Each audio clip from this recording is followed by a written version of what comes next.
Welcome to Stump the Pastor. Today's question comes from Jeff in Minnesota. Jeff asks, why do churches use being too political as an excuse to be silent? Well, thanks for the question, Jeff. First of all, one of the great joys for me in doing this series is that I get to reconnect with friends from previous incarnations in my life, and Jeff was one of those. He helped my congregation in Minneapolis many years ago do an important and successful capital campaign. So it's good to reconnect with you, Jeff. His question takes us to several realities that exist in the current form of Christianity today.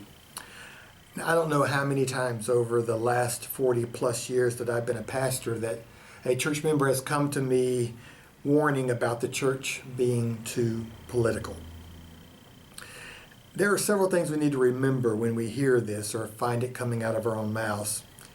The first thing is that sometimes we confuse political with partisan. You see, churches in the United States can't endorse candidates for office or support a political campaign with donations. I know even that norm has been eroded over the last 4 years. But there are legal reasons why churches tread carefully around partisan matters. Think of it this way. Who you vote for is your business.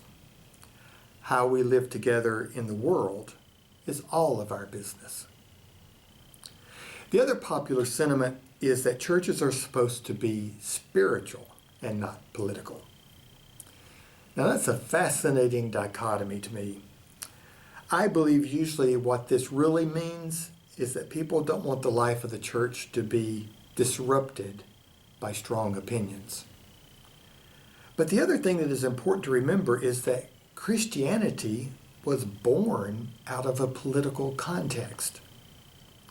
The ministry of Jesus was not only a theological reform of Judaism, but that theological reform focused primarily as resistance to Roman oppression of the Jewish state.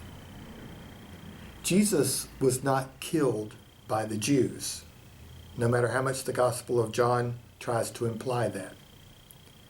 Jesus was killed by the Romans. You see, crucifixion was a criminal sentence, a political sentence. Religious leaders couldn't enforce such a sentence at the time. Only the Roman government could do that. So political justice is at the heart of the Christian message. That is why reversing the social assumptions of the day was so important to the emerging Christian gospel. I mean, the Beatitudes spell it out clearly. Blessed are the poor, the hungry, the vulnerable, the hated. Those are political realities. Love your enemies. Welcome the tax collector and the foreigner. Tend to the poor and sick. Those are political realities. How can we know when something is political? Well, if it is caused by humans, it is a result of the body politic. That's the phrase for the common life we share together. You see, God doesn't make someone poor, hated, or vulnerable. People do that to each other. Sometimes it's directly caused by one person to another. But you see, more often it is caused by the systems that we set up to live together. You've probably heard of systemic racism or systemic poverty. Those are human creations.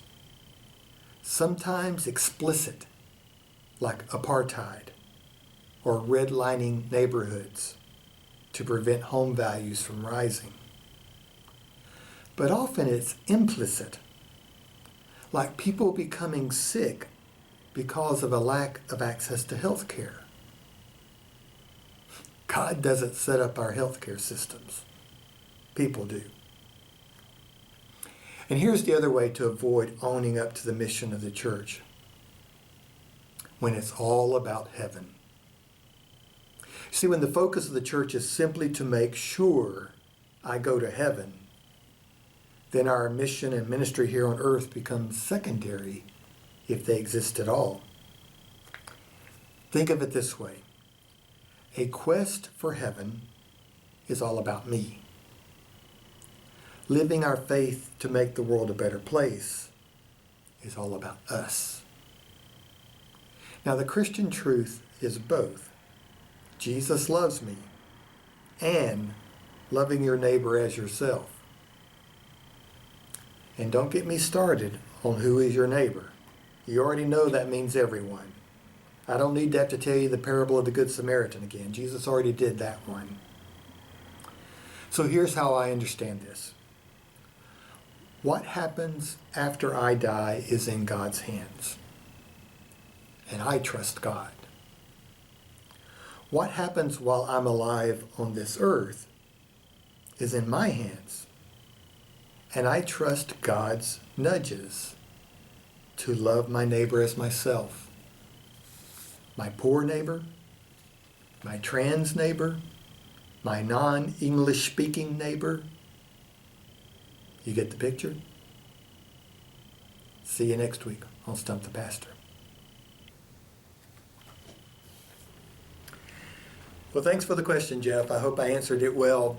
And if you have a question you'd like to ask, whether it's political or not political, whatever it is, give me a buzz. The email address is on the bottom of your screen.